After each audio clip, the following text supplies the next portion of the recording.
This week on the Ocean Cruises podcast, we are speaking with Dustin Reynolds, who is also known as the Single-Handed Sailor. Dustin holds the world record for being the first double amputee to solo circumnavigate the planet. Dustin has been living aboard full-time since 2014 when he purchased his first boat, a 1968 35-foot Alberg. He taught himself how to sail cruising around the waters of Hawaii before he decided to cross the Pacific and start his circumnavigation. He reached Thailand and changed his boat for a Bristol 35, which he then used to complete his journey sailing around the Cape of Good Hope, across the Atlantic, and then heading back to Hawaii. Dustin is now working on his first book about his life-changing experiences and is about to start a speaking tour in the States. If you want to learn more about Dustin, you can visit his website, thesinglehandedsailor.com. Follow us on Instagram, Facebook, watch the interviews on YouTube, and download the audio on Apple Podcasts and Spotify. Yeah, there's you have the Andaman Islands and Chagos in the Indian Ocean that are kind of like that. And then in the South Pacific, you get out to like the Banks group of Vanuatu, and there's still, there's uninhabited islands in Fiji that not a lot of people go to, and at Vanuatu the same. There's still some exploring to be done out there. Yeah, a little bit, and then we need to find somewhere else to like. That's Elon Musk's journey. That's what he's trying to figure out, I think. Yeah, I'm rooting for him. It's that's one thing. Me too. The time I've spent sailing around, I was surprised like how hard it was to find somewhere that's actually pretty remote. I was writing something about the Galapagos Islands, and the Galapagos are just so like touristy now. It's like. It's like this famous remote place, but it is like one of the most touristy places I've ever been. Yeah, that's soul destroying actually, because like it is. It made me sad.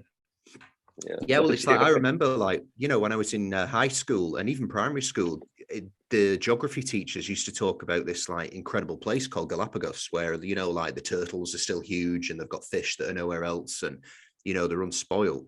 And then I did a podcast with Alex and Brady, who were on Delos before, and they like did I think it was like a 2-week diving trip there. And I was like, is it just the most incredible place in the world? Like, there's no pollution. They're just like, no, it's like pretty much the same as everywhere else now. Like, there's plastic in the water, and there's loads of people, and there's damage from the tourist boats and stuff. And I was like, oh, that's bullshit. Yeah, there's kind of an illusion of being kind of remote because they space out all the tourist boats, but there's hundreds of them. Like at night when you sail between the islands and the Galapagos, like you'll see like 100 boats on your AIS, like all like little crazy cruise. They're like these small cruise ships with like maybe 20-30 people on them, and then they're freaking everywhere. Like it's just like a city of boats out there, and they all go into rotation. So, there's never 2 boats in the same place at the same time. One boat shows up, the people jump in, go for their dive, get back on the boat goes somewhere else, and then another boat comes in right behind them. And it's just like a conveyor belt of tourism. Yeah. I mean, maybe they need, like if they want to have jobs and expand and stuff, I get it. But I think there should just be a few places on Earth that we don't fuck up, I think it would be nice if that was one of them. Like Thailand has had the same problems. Like that Thailand was this paradise that's been destroyed in a lot of places now. Yeah. And someone just sent me a thing on this on Chagos, like because Chagos was uninhabited. And it's like one of the only places that you could only get to by sailboat. And, it's still like you show up and there's maybe 5-10 boats in the anchorage, and you have like all the islands to yourself. And someone just said like the Marquesans like went and planted a flag on Chagos. Yeah. And so, someone just sent me an article on it, and, a ballsy move by the Marquesans, but, because it's a British overseas territory now. And the Chagosians, like, there was people brought there for like copra, like coconut farming and stuff. Yeah, way back. And way back, it was originally uninhabited, and then people were brought there to pick coconuts, and then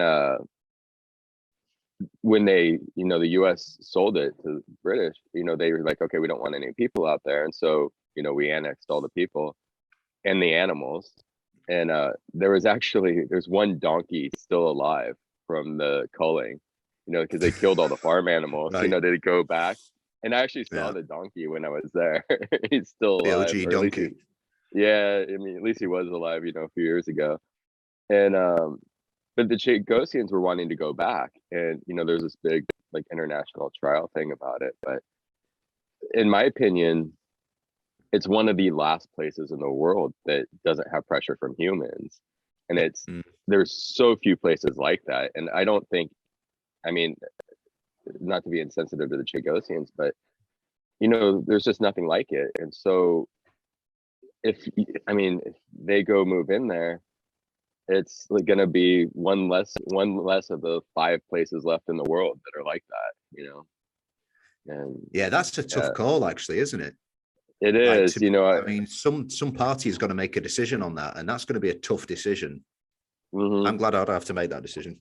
I'm glad I don't have to make it. Like, 'cause I would disappoint the Chagosians, because I think humans should have less of a value than like some of the remote places on the planet, because everywhere is just controlled by money and people. And it's like there's got to be a few times where we make a decision that isn't about money and people. Yeah, I think if we could, but then again, it's like you said, if you do have those like little sanctuaries on Earth still, they're then just going to become tourist spots because everybody is going to want to go to them. So it's like, I mean, that's, that is a good thing in a way, because that's like the thirst of humans to explore and, see new things and go where, you're not meant to go or you can't traditionally go. So I get that, but I don't know, like maybe we need some like worldwide federation that just takes care of Earth, but with good intentions, not like with the usual intentions that people talk about. We're going to save the planet, but we're going to do it flying around in a Boeing 747, that type of thing. Yeah, yeah, exactly. Yeah, the usual stuff. Right, okay, I'll get into some questions, because like your journey is just fascinating and just inspiring. And it started, I think, from probably, I mean, I don't think it started from when you started sailing. It seems like the journey to like who you become now started like probably after you had your accident, or maybe before or something. I don't know. Yeah, it was pretty much the accident, and then the financial troubles that really led to this. Right. Because the accident happened back in 2008. I was hit by a drunk driver, and I had a traumatic amputation of my arm. My foot was crushed, and so they amputated that the next day. And those weren't even the worst of my injuries. I had a punctured spleen, a punctured lung, 4 broken ribs, a broken scapula. My stomach came through my diaphragm, was up in my chest cavity, and I vomited into my lungs. And the doctor said that by itself, it's called aspirating, was a 50-50 survival rate. So, I mean, when I first arrived at the hospital, they weren't giving my parents or anybody really any hope that I was going to survive. And after the accident, I ended up getting sued by my own health insurance company for almost $500,000. And so I was carrying this financial lien from the health insurance company. So, I couldn't get any cash or credit. So Hawaii is what's known as a no-fault state, which means that you're allowed to carry low limits of liability insurance on your car. And so the person that hit me only had a $25,000 policy. And the only part of my insurance on my motorcycle that paid was the underinsured motorist coverage. So like my main motorcycle policy, which was like $500,000, didn't pay because the accident wasn't my fault. So the only part that paid was the underinsured motorist coverage. And his coverage was only $25,000. So it was like, $45,000 towards this massive medical bill. And because the accident wasn't my fault, my health insurance company decided it's not their responsibility to pay. It's the person who hits me responsibility to pay. And so they just stuck a financial lien on me. And the reason they do that is if I was hit by somebody who had a big insurance policy, like if I was hit by a Hilton truck or a McDonald's truck, and I got like a multi-million-dollar settlement, my health insurance company would have been able to get their money back out of that. That's pretty ridiculous. It's ridiculous. That's not throughout the states. That's just in Hawaii. Yeah, so it'd be any no-fault state would be like that. Right. And I don't know how many there are, but I'm pretty sure there's more than one. So you're only really insured to the amount that the person who hits you is insured to when it comes to like health coverage from an accident. Or or if you have a high underinsured motorist policy. So Right. if I were to get another car here in Hawaii and get insurance, I would definitely pay more for the high underinsured motorist policy, because that's obviously what would have paid in my case. Mm. Right. Crap. Okay. So you had like $500,000 of debt from this accident. Yep. So I had that. I didn't pay my taxes that year, so I had this horrible IRS debt. And so it took me about 4 years I had a reconstructive surgery done on my leg. And then I was able to start walking better on prosthetics at that point. And then I bankrupted the financial lien from the insurance company, and I paid back the IRS. And all this happened like right about 4 years after the accident. And then suddenly I was debt free, and I was getting stronger, and I was trying to look what to do with my life. And I didn't have any cash or credit. I had a carpet cleaning business and a fishing boat, and both of them needed money. Like they were both out of maintenance and hadn't really been run in 4 years. And so I tried cleaning carpets, and the van kept breaking down. It was also difficult for me to do with one hand. And then and the fishing boat was the same problem. Like the fishing boat kept breaking down. So with no cash and no credit, like I had no way to reinvest. And so I started looking at other jobs, like other things I could do. And nothing really popped out. And eventually I found a list of people who had sailed around the world alone and set a record. And I was like, well, there's no double amputee on there. I'm just going to do that. And so I sold my carpet cleaning van and my fishing boat for $12,000. And I bought a $12,000 sailboat. Wow. Okay. So right. So what made you look at this list but like you don't sail before that, so you just looked at a list of people who sail around the world and thought, okay, let's do it, and then next thing you're just selling your assets. Yeah, I'm not sure exactly how I got to that website. It was the slocumsociety.com, and I actually reached out to them, now that I finished, but they're not updating the website anymore. There hasn't been like a new name on there in like 8 years or 10 years or something. And so they still have the website up, but they're not adding new people apparently. But yeah, I was just on the internet one night, and I don't know how I came to it. And it's funny, there was this Lewis Black comedy special that I was watching right around the same time. And he had this bit on like rebuilding the economy. And he was just like, you got to just build this big effing thing, if you want to rebuild the economy. He says, people will come from all over to see the big effing thing. There'll be a big effing thing restaurant, big effing thing bar, big effing thing spa. People would come see the big effing thing, go to the restaurant, bar, and spa, and it's going to rebuild the economy. And I watched that comedy special. I went back to that website. I was like, this is my big effing thing. I'm going to do this. Yeah. And I don't know. I don't know how it's going to work, but somehow it's going to work out. Right. I mean, that's so adventurous. Yeah, that's crazy. Well, did you have, I mean, was there anybody you'd like spent time with in the past who'd sailed, or was it just like completely out of the blue? You just saw it and went for it? Yeah, not really. I met like a few sailors here on the Big Island, and I kept trying to get people to go sailing with me because I'd never sailed before, and it just never really happened. And so, yeah, I got a bunch of books on how to sail, and I didn't know any of the vocabulary. So I started watching YouTube videos. Like whenever I saw something, like if it said reef the mainsail, I was like, how do you put a reef in the mainsail? And so I went I went on YouTube and typed in reef the mainsail, and then I saw what they did, and it's like, oh, okay, I could do that. And so yeah, so between YouTube and books, I figured it out. Yeah, that's fantastic. And so you were in Hawaii when you made this decision, and then you got a boat that was in Hawaii? Yep. There was a guy named Jonas who had just finished a 7-year circumnavigation, and he put the boat up for sale, and I reached out to him, and and went and looked at the boat. It was on Oahu, so I had to fly over from the Big Island, and the boat was a $12,000 boat. It wasn't in great shape, and so like I wasn't super excited about it.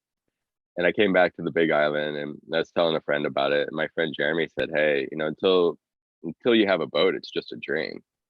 And he's like, if you buy it from this guy, and you could continue talking to them. It's like you'll have somebody that knows how to do it that you could be in contact with. So even if it's not the right boat, it might be the right situation.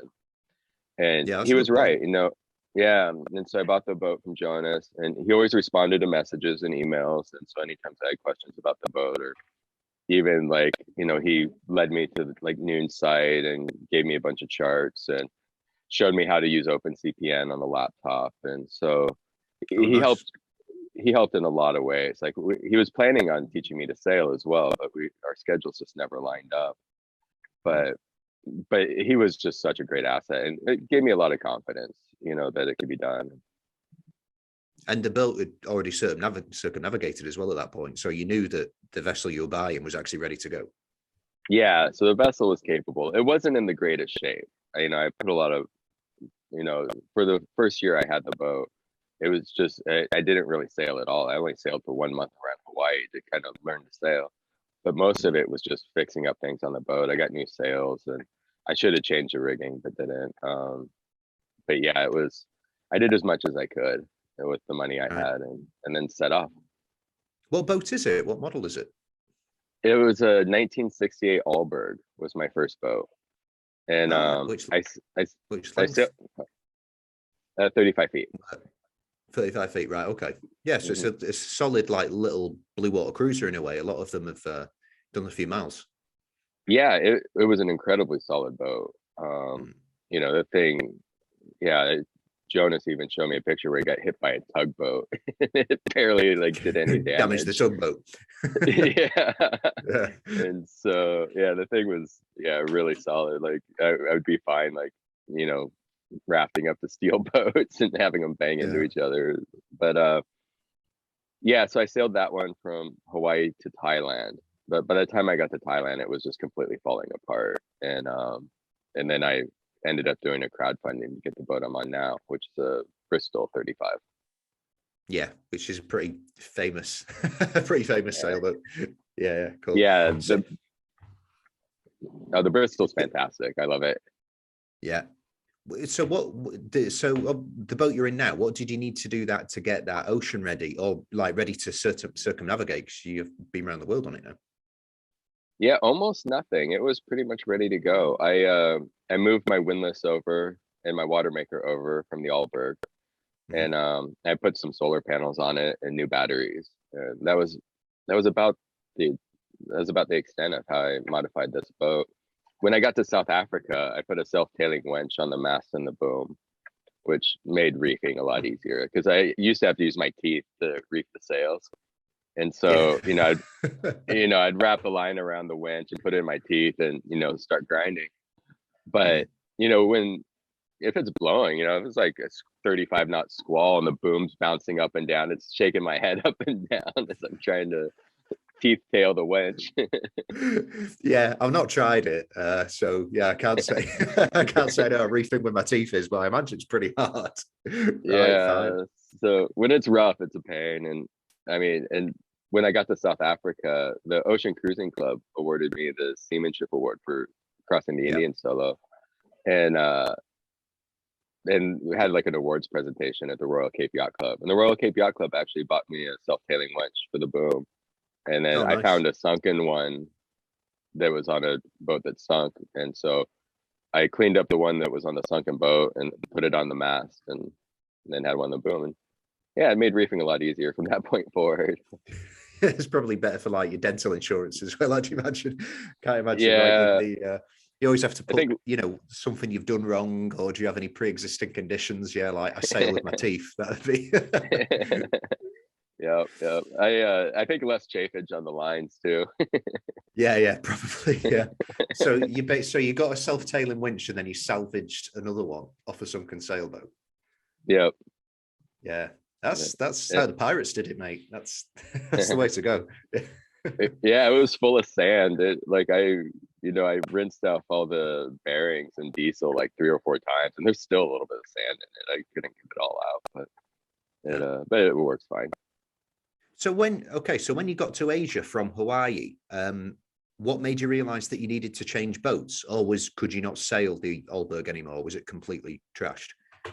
So when I leaving Bali is when the boat really started to fall apart. Like the transmission was slipping really bad. The engine had completely seized up. I had to pull the engine out and rebuild it. Um, and then the forestay came down on the mast, and it was that metal bracket atop the mast that held all the stays. That bracket had broken, and and so 3 times I left Bali, and within 5 miles of leaving Bali, I had some sort of catastrophic failure. And yeah, it's time for a change. Yeah, I was I got towed back in 3 times, and then eventually I got this Balinese blessing on the boat that they did the blessing, and I went back to sea, and I was planning a 1,000-mile trip to Malaysia, so only getting 5 miles of my 1,000-mile trip was pretty disheartening. Yeah, and that trip was one of the toughest because the engine still wasn't really working, and so I went south of Java and west of Sumatra instead of the Singapore Strait because I didn't want to go through the Singapore Strait with no engine. And so I went all the way around, and that trip from Bali to the Mentawai was only 900 miles, and it took me 24 days. It was just like there was a big storm in the southern Indian, and so it just brought like thunderstorms and doldrums in between, and there was an adverse current, and I was just going nuts. It was a really miserable trip, and then bouncing up the west coast of Sumatra is you're kind of in the lee of Sumatra, so the wind's really fluky.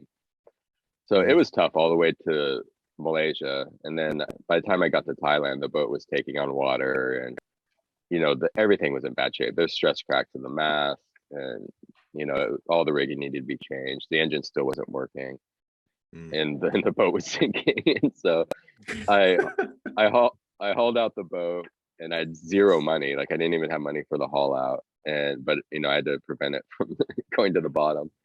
And and my girlfriend at the time convinced me to do a GoFundMe, and thankfully it did really well because I was really like, it was a tough decision to make because I just spent like 10 months in Bali getting towed back in, and and I was working on all this stuff, and all my money was going to the boat, and it was really disheartening, and I really just needed a break at that time, and I had to go straight from these 10 months of struggling to crowdfunding to keep going on my trip.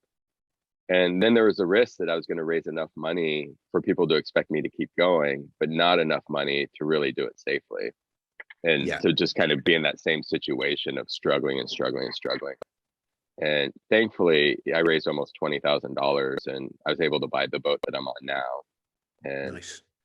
Yeah, and so it worked out really well. But it was one of the scarier decisions to make, was to like, okay, I'm going to reach out for help, and then and then suddenly put pressure on me. Yeah, it did work. Yeah, so I'm glad that I did it. I mean, so your Alberg was like 1968. I mean, that is a bloody old boat. I mean, unless that had gone through like a full restoration, you'd expect it to start falling apart. And it's circumnavigated already, so it's taken the stress. Yeah, it took a beating. I mean, it had like the original like wooden boom on it, and the wooden boom was like a tree trunk. Completely ridiculous. And, yeah. I mean, fair play for you for even like setting off on something like that, because circumnavigating is like quite an intimidating type of thing to even start thinking about, but then to do it on like a $12,000 boat with no sailing experience as well, like. Yeah, fair play to you, mate. That was really good. So what made you pick the Bristol, and where did you actually get that from? I doubt it was floating around in Malaysia, or was it? It was actually when I hauled out. So when I hauled out the Alberg, it was literally right next to the Bristol. And the person who was going to help me do the work, because once I started raising money on the crowdfunding, I was like, okay, I'm going to order a new engine. I'm going to do this and that. And the guy in the shop was like, mate, he's like, it's not worth it. He says, you could put $20,000 in that boat and it's still a $10,000 boat. And he's like, the boat right next to you is for sale. And he's like, you could probably get it for 30. The owner paid quite a bit more for it, like 1 year previous, but he was a busy guy and just wanted to get rid of it. And and so the owner actually gave me just this amazing deal on this boat, and it ended up working out. But literally I was like moving all this stuff from one boat to the other. And in the yard. you right there, they were right next to each other, so I could just move all my personal stuff from one boat right to the next, and so it made it really easy. So it's like taking an apartment in the building next door. yeah, exactly. And so yeah, so it actually just worked out perfectly. Right. And what did you need to do to the Bristol to get it like seaworthy and ready to carry on? Did you need to put any new like solar panels or anything on it like that? Yeah, I just put some solar panels on there, new batteries. I moved my windlass and water maker over as well from the other boat. So, and that was pretty much it. It was pretty much ready to go. Right. And did you hang around, or was it a case of, okay, now I'm back on a boat, I'm ready to go, I'm shooting off again? I went back to Hawaii and worked for about 3 months and saved some money. And so I came back and, used that for the solar panels and all, moving all the gear over. And yeah, and so I spent maybe another like 3-4 months in Thailand waiting for the next season, and then started the Indian Ocean crossing. And I had a great trip to the Andaman Islands and then to Sri Lanka. And then from Sri Lanka to Chagos, like I got hit by a storm there. And the boat handled fine. It was like a couple of days with like 45 knots. And it wasn't too terrible, but it was rough. And it was on the nose too, so I couldn't just fall off, So I just had like a storm jib up and bashed into it for a few days. Yeah, it was, but the boat handled great and just kept going. Yeah, I mean it's a proven boat for those conditions as well. So yeah, I imagine you'd have been fine in it. Where did you go from there? So from Thailand, you went Sri Lanka, across the Indian Ocean. So I did Thailand, Andamans, Sri Lanka, Chagos, Madagascar, Mozambique, and then South Africa. It was one of them. Yeah, Madagascar just looks incredible. Yeah. Yeah, it's for cruising grounds. It's the only place outside the Pacific that I've found that was like that. In the Pacific, I was mentioning all the unique cultures on different islands. They still come out in their canoes and trade with you. And Madagascar has this amazing thing where the wind changes every day. Like, so in the morning, it'll like blow from the northeast, and in the evening, it's from the southeast. And so you could sail downwind everywhere in Madagascar, like on the west side. At the right time of day. Yeah. Yeah. And so you could sail off the anchor, go to the next island, go get groceries, wait till the afternoon and sail back and do it both downwind. And it's fantastic. Just wait for the wind to turn. Yeah. And the locals do it as well. Like they still bring all their cargo and stuff like across from the islands on these sailing boats with no engines. Right. And yeah, they're amazing sailors, and they just do the same thing. Like every morning, all the boats are going one way, in the afternoon they're all coming back the other way. Yeah. Oh, it just look, it's like when we're putting like names on the list of places we want to go and like actually spend time. Apart from anywhere in the Pacific, like Madagascar is just where we would go from there. If we would go like, straight up back into the Med or go around South Africa, I don't know, but like I do want to spend a lot of time there. It looks incredible. What was your route? Did you go like South Africa and back round, or did you go through the Mediterranean? Yeah, I did South Africa, and so I did the Cape of Good Hope, and that could be tricky too because there's long distances between marinas, and so like Cape Horn isn't that tough because it's only like 80 miles to get around Cape Horn, so you could just pick a day and go. But the distance between places to stop in South Africa are like up to 500 miles. And so you need to get like a really decent weather window, and they don't come that often. So like you'll end up waiting somewhere for a couple of weeks to, make that 500-mile trip without getting blasted. Yeah. And there'll be certain times of year. Actually, it's pretty rough all year round, eh? Yeah. So there's like a revolving low that's like every 3 or 4 days. And so that's the tricky part because you have to be able to make that kind of distance in 3 days before you get smashed. And what's what happens? You have strategy for that.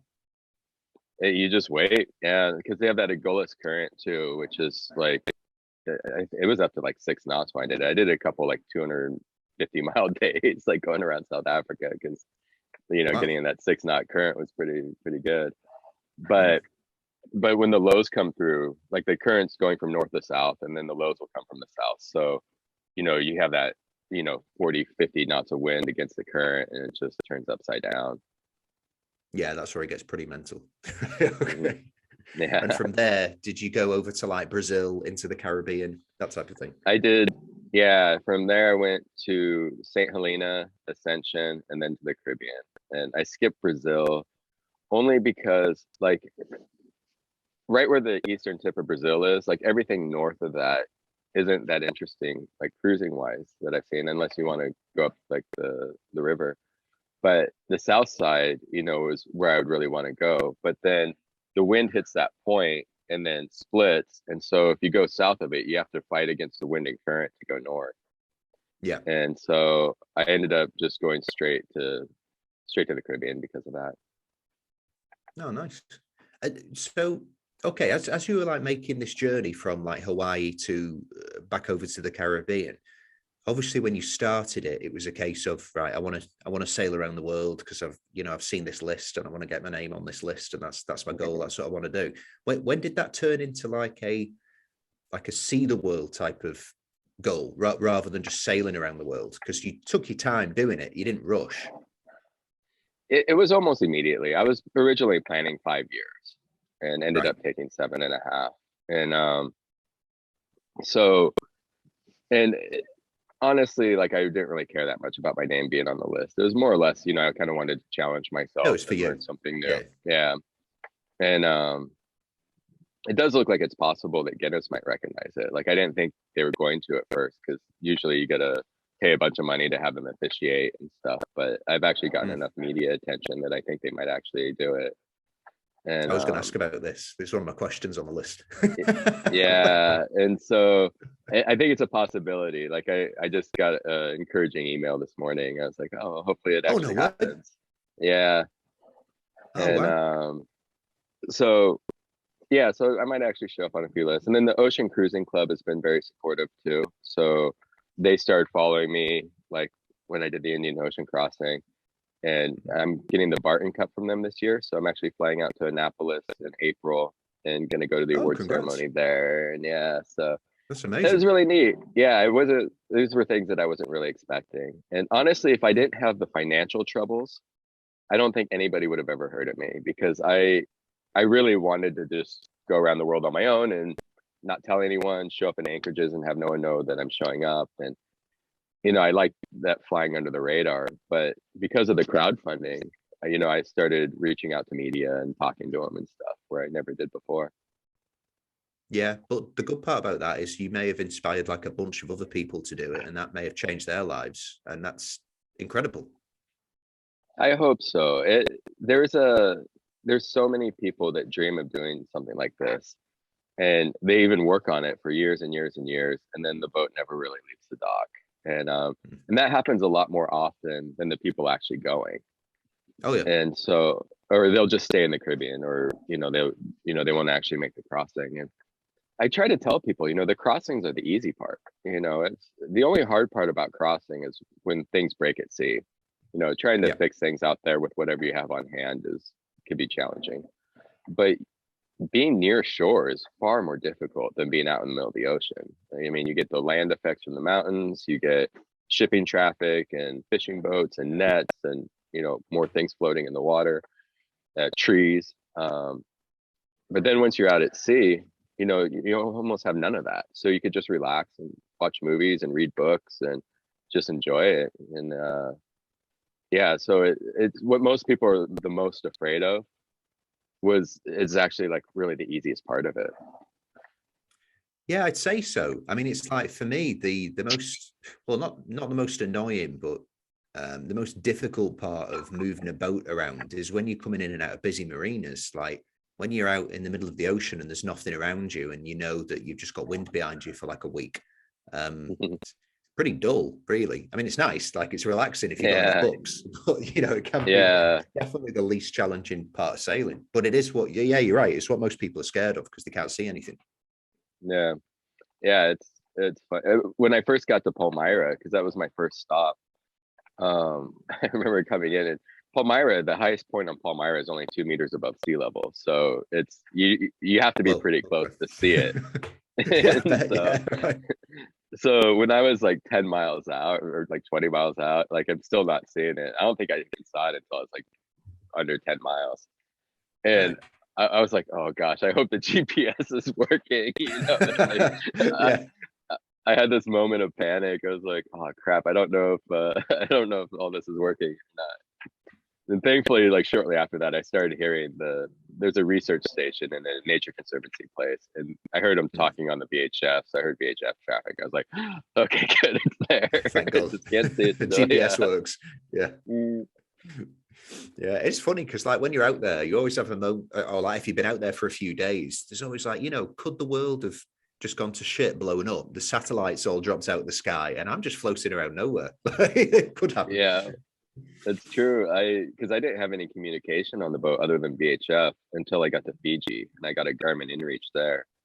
But my trip from Palmyra, I went from Palmyra to Fanning, which took me like a week, and Fanning told me I had to leave because I didn't have clearance from Hawaii, so they wanted like a $500 fine, which I didn't have $500 on the boat. So I was like, okay, so I had to pull anchor and leave.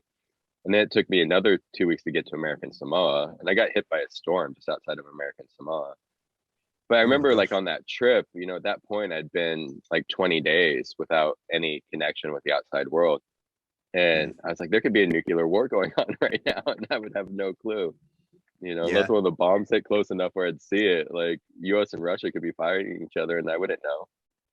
I mean, the good thing is you're in the middle of nowhere. So if there's a nuclear war, you're not going to really see the effects of it. I would imagine. I don't think they're going to aim for my little boat out in the middle of the ocean. So yeah. It's like I just spent, I think it was like 20 days we were offshore. And I pay like close attention to the news because I want to know what's going on, or who the latest idiot is. And like when I was offshore for 20 days, I was able to like text message my wife the whole time. I didn't ask about anything. And then when we got back, I was like, it's the same bullshit. Like nothing really changes. Like somebody's whinging about something. Some country's kicking off with some country, but nothing ever really happens. I'm like, you can just like zone out for a month, and you don't really need to worry about it. I don't think anything's going to change. Yeah, it's true. Unless you're like actively doing something about it, like there's no sense in stressing out about it, I don't think. When I sailed into Rhode Island, my trip I sailed up from the Caribbean, and this was right at the beginning of COVID, and Andrew went by, like thankfully didn't hit me, but there was a tropical storm that went by, and I was able to avoid it. I was planning on stopping in Bermuda, but with a storm, the storm hit Bermuda directly. So I sailed kind of around it. And then right just like a day before I got into Rhode Island, I had a friend text me on my Garmin InReach. It's like, oh, by the way, there's a bunch of protests because the George Floyd thing happened. And so that was massive. Yeah. And so there was actual like some civil unrest when I arrived. Yeah, serious civil unrest. Yeah. So, and it wasn't too bad in Newport and Bristol, but it was going on, and so there was actually this big event that happened at sea that, again, I would have had no clue. Yeah, I was reading like a blog. Yeah, it was a blog. It wasn't a blog, and it was about a couple that I think they were crossing the Pacific. I think they were like on the way to Australia or something. And all the lockdowns and COVID like really kicked off whilst literally just after they left sea. They had no communication. And like they arrived in Australia, like, I don't know, 25 days later. And obviously Australia's like, oh, we're closing the borders. There's been this massive outbreak of this virus. And can you imagine, like, you arrive somewhere after 25 days and then it's like the world's gone to shit. Everybody's dying from a virus and you're not allowed in. You'd be like, what? That's like World War Z without the zombies. But yeah, it must have been so strange. It's incredible. And it makes no sense the way they treated sailors with it too, because, obviously in some cases. If we've been at sea for 3 weeks, you have zero chance of us transmitting anything. And I have a few friends with horrific stories. I have a friend that stopped in the Solomon Islands, and he went to, Guadalcanal, and his engine stopped working, which means he couldn't use his water maker as well. And he was trying to get to the Philippines, and he tries to, he had a Garmin InReach as well, I think. So he was trying to communicate with the officials, getting no response. He went and stopped and anchored, and they came out and arrested him. And he ended up having like this 3 or 4 month court case, like 10,000 pounds, just like tons of money. and just for stopping because he was out of water, and it was It's taking horrible. advantage of that. It There's is. no justification for that. It was terrible. And my friend Barry, he left the Falklands like right about the beginning for South Africa. Right. South Africa said no. He turned. St. Helena said no. Ascension said no, and sailed all the way to the U.S. Virgin Islands. So Holy shit. it ended up being a 5,000-mile trip. When he was planning a 1,000-mile trip. Oh my God. Well, Yeah. that's crazy. He went there and then he came back. Yeah, but yeah, I couldn't believe it. It was incredible. I think St. Helena gave him food and fuel. So he just grabbed a mooring and they came out on a boat and dropped him off some supplies. So that was cool. But he wasn't allowed to go to shore or stop or anything. Oh, it was just crazy. It was so silly. Like when Spain went like full on like totalitarian when like the lockdowns first started, and like you weren't allowed to leave your house for months. I think it was like 3 months you weren't allowed to leave the house unless we were going to the grocery store or to the hospital, which I hated because we didn't need to go to the hospital and I never did the shopping. So all of a sudden, because I was the only one that drove, I had to do all the shopping. So for 3 months I was like grocery shopping, which really didn't enjoy. I hate going to those places. And we had friends who were like sailing through Spain, and they wouldn't let anybody into the marinas, but they wouldn't let anybody out of Spanish water. So it was like, okay, what do we do? And like the south of Spain doesn't have that many anchorages, really. There's probably a couple where you get protection from most angles. And then they wouldn't let them come to shore. They wouldn't let them fill up the water tanks. And they're radioing into like the Guardia Civil. And they were like, we need water, we're people. And they were like, oh, no, there's no way you can get water. So, they're having to like find people who would like come and meet them on the beach at night and like at docks at night in dinghies and like give them water bottles. I was like, what? That's nuts. Like, how do we get to this? Oh yeah, that's horrible. You're like black market water. Yeah, exactly. Yeah, like illegally trading water to sailors that are getting thirsty and stuff. Like, yeah, it was just crazy. It's so sad. I think what will happen is, the sailing community is small enough that we don't get specific rules for us. So they put us under the same rules as the cruise ships. And I think that's where the big failing was. It's like we're under like the same category as passenger vessels, and they don't want obviously giant passenger vessels coming in. But the small sailboats, we end up falling under the same thing. And obviously we're not in the same situation. Yeah, we need to like try and get some type of lobby set up in like Washington DC, and get in there and get some rights organized for us and all that. So what did you do after the Caribbean? Did you go? Did you do the Horn, or did you go through the Panama Canal? So I went through the canal, but so the COVID hit when I was in the Caribbean, and I actually got a bit lucky because I lost one of my prosthetic legs overboard. And so I stopped in the U.S. Virgin Islands and booked a ticket to San Francisco to go get a new leg made. And thankfully I posted it on my Instagram, and the company that made my foot says, hey, we'll sponsor you a new foot. And then this other guy says, I'll sponsor you a new, socket. And so I got the leg sponsored for me, which they're like $20,000. It's an expensive thing to lose overboard. And, did this involve alcohol? Well, yeah, it did. I've heard this story. Yeah, my friend Tom fed me too many tea punches one night. I was climbing on the boat, like I put the dinghy up on the davits, and I climbed over the back of the boat, and the leg fell in the water. And I grabbed the spotlight. I was looking for it, and I was like, okay, it must have sunk. I'll just go dive for it in the morning. And I went down, and it wasn't on the bottom. The water was perfectly clear. There was almost no wind, so it wouldn't have gone very far. I was like, all right, well, it must have floated away. So we took the dinghies in the morning looking for it. And then I posted on my Facebook and Instagram and like Caribbean Lost and Found. And I was hoping it would turn up somewhere. Okay. Sailor loses leg. Right. Yep. The age-old story, mate. You get drunk, you lose your leg, Yeah, got legless, like metaphorically and literally. Yeah, fair enough. Yeah, very few times that might happen. So you did well, but that was great. So you got the next one sponsored, and like I got the next one sponsored, and then I flew to San Francisco to get it done. This was like right like in February, the beginning of the pandemic, and I come back in March, and everything starts locking down. I was like, oh, like most people, I was just like, oh, I'll just wait this out. It's probably gonna take a month or two. And, the eventually, like, it was like, okay, well, obviously I'm not going to be able to go anywhere. And so this guy named Andy Teiska, who owns Bristol Marine, had reached out to me when I was in Martinique and said, hey, if you come up to Bristol, we'll fix your boat up for free. Like, we'll just take care of whatever needs to be done. And at the time I told him, hey, that sounds great, but honestly, I'm almost home. I'm just ready to get back to it. And but then when everything started locking down, I called Andy back. I said, hey, is your offer still good? Like, I know the world's upside down right now. It's okay to say no. And he's like, no, come on up. He's like, we'll take care of you. And so I sailed up to Bristol, got the boat fixed up.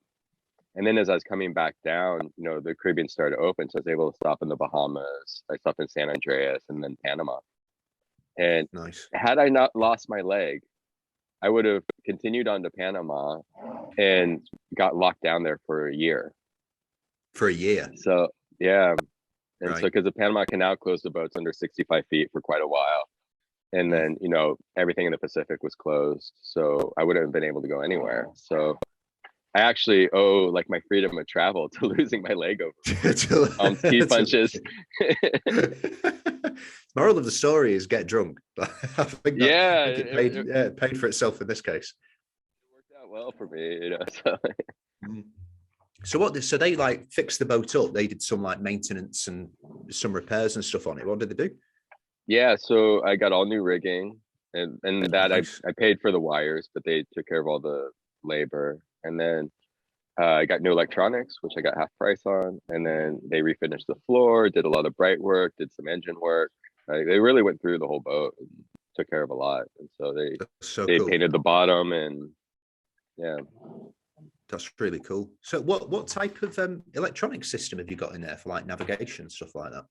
So I got a B&G, just a small, I don't know, it's their cheapest one. And then I got a radar installed too, which actually ended up coming in handy sailing around New England. Yeah. Avoiding the rain and the squalls. Well, and just like so much fog too, avoiding other vessels in the fog. Right. Yeah. Okay. Yeah. Thankfully, I've never had to use one for that reason. It's just like avoiding rain and stuff. But yeah, if I was in England, I think it would be pretty similar. Like the English Channel can get quite bad, and then there's like thousands of shipping vessels moving throughout there every week as well. Yeah, it's crazy. It helped because up in Rhode Island it gets pretty foggy. I sailed in, it was really dense fog, and I didn't have a radar then. And just coming in, I was amazed too, like thinking about the old sailors that used to do this, like on the big wooden ships, and they're navigating with celestial navigation, and you don't see the sky for like 3 days coming into Rhode Island. So you, like all those people sailing into Newport, they would, I'm sure, commonly have to go through the fog, and you have that Gulf Stream current right there too. So you have a 1 to 3 knot current pushing you. So it'd be really difficult to use dead reckoning to get to where you're going with that current and conditions, and not being able to get a sight for days. It's incredible like how well they did. Yeah, I mean, and to think as well, like there was people doing this with, they were just relying on celestial, so that's useless. If it's during the day, like you're not really going to get that much, like you're not going to be able to see a lighthouse or any beacons or anything like that. You may not have an engine because engines may have not been around. It's like, it's crazy. So makes you realize how easy it is now, where you can just literally turn on your mobile phone and you know where you're going. Like to think how many people struggled. So I've always thought how crazy it is. Like think of the trade winds and the trade routes. There's safe times of year to like navigate certain waters, and then it's lethal at other times of year, like crossing the Atlantic and going certain ways around the Pacific, Indian Ocean, that type of stuff.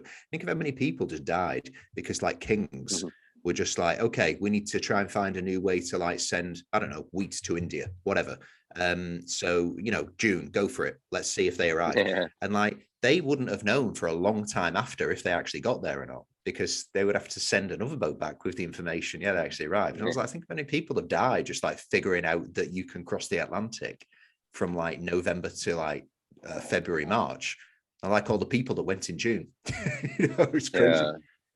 It's incredible. I mean, and the Polynesians, I'm really curious like what their success rate was, because like the Marquesans sailing to Hawaii, on a canoe, and they didn't even have a sextant. They're using celestial navigation, but without any actual instruments. They're doing it Yeah. just line of sight.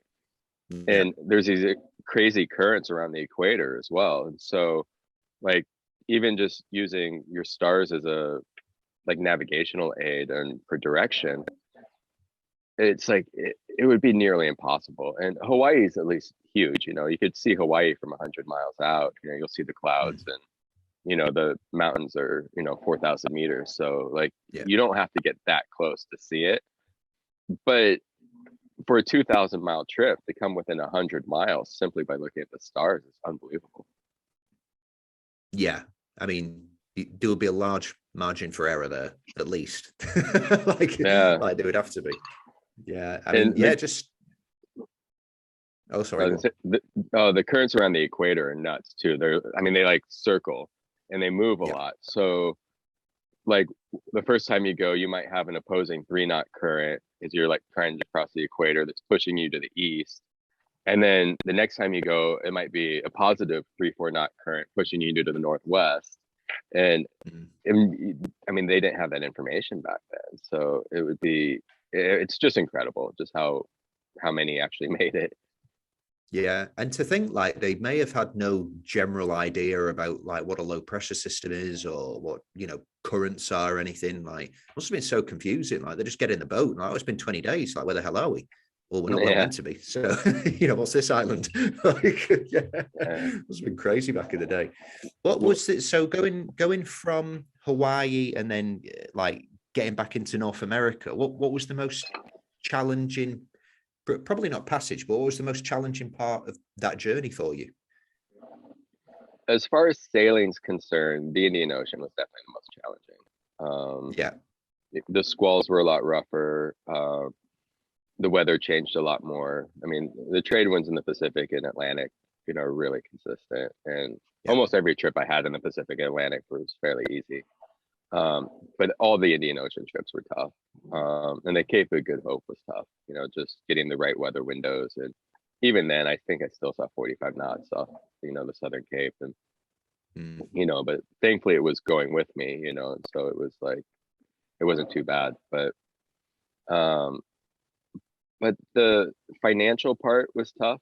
Until I started the crowdfunding, that was a really difficult challenge.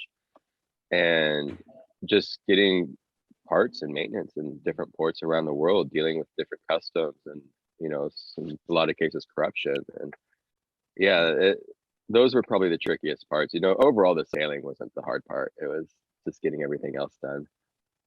And having major breakages at sea. Like my steering system failed on my trip from Galapagos to Marquesas. And so I did like the last 800 miles on an emergency tiller.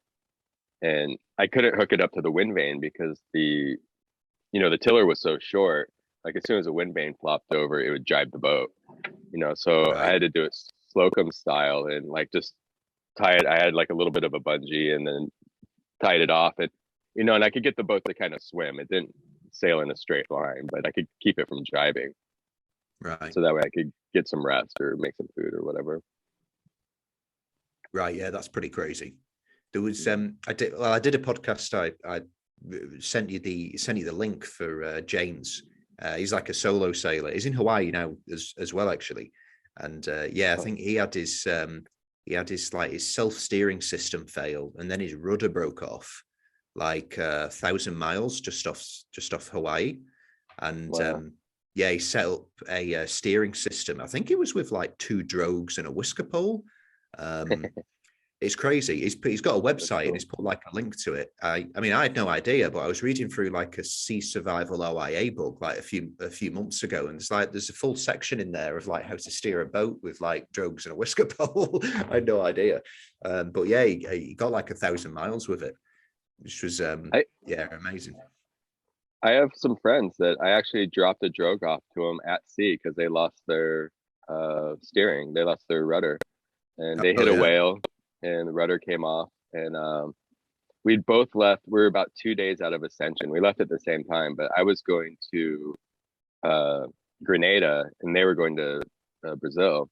And so when they contacted me, they had a whatchamacallit, the satellite phone, and I had my Garmin InReach. And so they sent me a text message, "Hey, we lost our rudder," and it's like, okay, well, I changed course for them, and I was like, I'll head your way, and let's, we'll try to figure something out. And another friend had mentioned that you could steer with a series drogue and whisper pole, and so I was like, "Oh, I have a drogue on board. I'll bring it to you." And so I met them out, out in the middle of the Atlantic, and they were dead in the water, so the boat's just rolling beam to beam and like 20-25 knots of wind. And so, like, as I got close, I brought the sails down and just kind of motored by them. And I missed it on the first attempt, but on the second attempt, I put the drogue in a dry bag and just tied a line to it. And so as I went by, I tossed him the line, and as soon as he had it, I threw it in the water, and he was able to hand over hand it. And yeah, it worked. And he ended up, yeah, and I think they were about 1,000 miles from Brazil, and were able to, sail there on the series drogue. That's crazy. Me and my friend are getting a laser at the weekend. I might test it out on a laser. Not yeah. I'll test it on a laser. They use the 2 winches in the cockpit, so they would just I mean, it was a downwind trip anyway, so they just had the Genoa up, and they'd use the winches in the cockpit to just move the drogue to the left or right side and steer that way just with a drag. Yeah, I can imagine it working. It's just like 1,000 miles of that would be a bit tiring. It would be like an exciting afternoon, but like that would be it for me. They could leave just like an experience or a course or something like that. Yeah, but and it slows you down a lot too. Like I think they drop down to like 65-mile days or 70-mile days. Where they're probably doing 150 before. Yeah, that's insane. Yeah, it makes you realize how like having a self-steering system with like a second rudder is like so useful, especially if you're crossing oceans, like a hydrovane or something like that. Like I'm not a massive fan of them because I think they've got some weaknesses, but just for the sake of having like a second rudder on your boat, I think it's worth it just for that, really. Yeah, those hydro. I mean, I sailed the boat I took to Antarctica had a hydrovane, and it worked really well. It was, I mean, I like the way they work, and for that reason, you could always steer with it. Yeah. So just want to ask about like what's coming up next, but just on this Guinness World Record thing, because I did want to ask you about this. So what is all right? Okay, maybe it's not official, or maybe it is. I don't know. It's not official yet. So like I said, I just got the email this morning, and honestly, I had almost no hope that it was going to work out because, like, for Guinness to officiate something, it's actually kind of expensive. Like if you have a pie eating contest and you want a Guinness person there, it's like a couple $1,000s plus travel expenses and all that. And I didn't have the money to do anything like that. And for my trip to have them officiate it, they would have wanted people in every port, and so it's like it was just prohibitively expensive. And so as in Marquesas, like there's one for like £5. You could apply with what you've done, and they get back to you in like 3 or 4 months. And so about maybe 2 weeks ago, I got an email from them, and they're like, "Okay, was your record verified by this one organization?" And I googled the organization, and it was like a swimming thing. And so I wrote them back, and I was like, "Oh, well, it's a sailing record and not a swimming record." But thankfully, the OCC had just published that I was getting the Barton Cup. So I sent them a link to that, and I sent them a link to some other media stuff. And and then I got an email this morning. It sounds like they're actually going to go through with it, and wanted some pictures and a better description of my trip. And so it sounds promising, but it's not official. Hey, well done. That is really, really impressive. That's really, really cool. So it was amazing. Like, until this morning, I had, like, when I got the thing about the sailing organization, I was like, I think this is hopeless, but apparently not. No, that's awesome, man. So you're going to be a Guinness World Record holder. Fingers crossed. I hope so. Fingers crossed. Yeah, that would be nice. Yeah, that would be amazing. All right, so you're in Hawaii now. So what's coming up next? So I'm going to that awards ceremony for the Ocean Cruising Club, and so I'll be in Annapolis in April. And then I'm meeting a speaking agent and literary agent in New York after that. And so I'm gonna nice. hopefully get my book finished up, and I'm hoping to do some paid talks, start making some money. I've still been broke since my accident, really. So it'll be nice to actually start making money again. And then hopefully I would like to figure out a way to do the Northwest Passage is the next big thing that I would like to do. I want to try to do that while I'm still young enough to. I went to Antarctica a few years ago, and that type of sailing's really tough. And I want to eventually go back to just tropical sailing, but while I still feel strong enough, I'd like to go up and do the Northwest Passage and hopefully see narwhal whales and walruses and polar bears. Yeah, and you want to do it on the Bristol, yeah? No, I would definitely go with a steel boat or aluminum boat and something with a heater on it. Right. Okay. So that could mean you getting a boat and refitting it and all that type of stuff. Yeah, if I can't find somebody else to go with, I'll probably start my own project, and so I'll try to find a way to fund it and get a boat that's purpose built for it. Maybe reach out to Skip Novak and see if I could borrow one of his. Mate, to be honest, I think once you're a Guinness World Record holder, you might not have a problem finding some crew for that one. I'm definitely not worried about finding crew. It's just about finding the boat. Yeah, finding the boat. Wow, that's awesome. So the book that you're writing, that is about the around the world trip that you made? It's about that and my accident and recovery. So I'm writing it on two timelines, so like first chapter is like my accident, hospital stay. Second chapter is me leaving the docks to sail around the world. And then it'll just go back and forth on the two timelines. And I'll try to find a way to connect them together. Yeah. And when do you think that will be coming out? Have you got like a publisher lined up for it and stuff like that? Not yet, but I am going to be meeting some agents soon. And and hopefully I could work with a professional writer to finish it up. Like I have most of the bulk written down already. It's more or less just, I've never organized something of this magnitude before. So I want to get some professional help. No, that's going to be mate. I hope you sell 10 million copies, and then you can get like a 60-foot Garcia and go to the Arctic with it or something. Oh yeah, I would love that. Yeah, those are beautiful boats. Yeah. So what have you got any? So other than so you want to go up north, and then you've got some stuff going on in the States. After that, do you think it's going to be like head to some tropical remote place and chill out on the boat, or do you see yourself doing some big passages? I probably would. I would like to have my own boat and maybe keep it in the Pacific, like do from like Hawaii to New Zealand and back, and maybe go up north to do Japan, Alaska, Canada. Those are all just beautiful areas as well. And but I would like to jump on other people's projects too. So if I have friends that are doing a trip, it'd be fun to go sail with other people and on their boats, and be able to just go deckhand for people, basically. It's nice when you don't have the responsibility. Or any of the expenses. Yeah, exactly. Like, it's like something breaks and you're like, shit, but I don't have to pay for it, so that's fine. Yeah, exactly. I'll turn a wrench, but this one's coming out of your pocket, not mine. Exactly. Yeah, getting out the wrench is easier than getting out the credit card. So it's nice to be on someone else's boat for a while. Well, listen, mate, all the best. Like, what an amazing journey. And, it sounds like you've got some really exciting stuff coming up like over the next few months. And congratulations on all the awards that you're going to get and the recognition. It's really cool. Oh, thank you so much. Yeah, it was nice, and like it was a bit unexpected, so it's pretty cool. It wasn't something that I've never been really part of the sailing community before, so I knew nothing about any of this like 8 years ago. And so it's interesting to be suddenly like right in the community and actually getting recognition. It's been nice. Yeah, it's amazing, mate. It's a hell of achievement. So yeah, you've done really well from knowing nothing about it to be like pretty famous dude, sailing around the world, getting awards. That's awesome. Cool. All right, mate. Well, it was really nice speaking to you, and hey, hopefully speak soon. All right, sounds great. Thank you so much.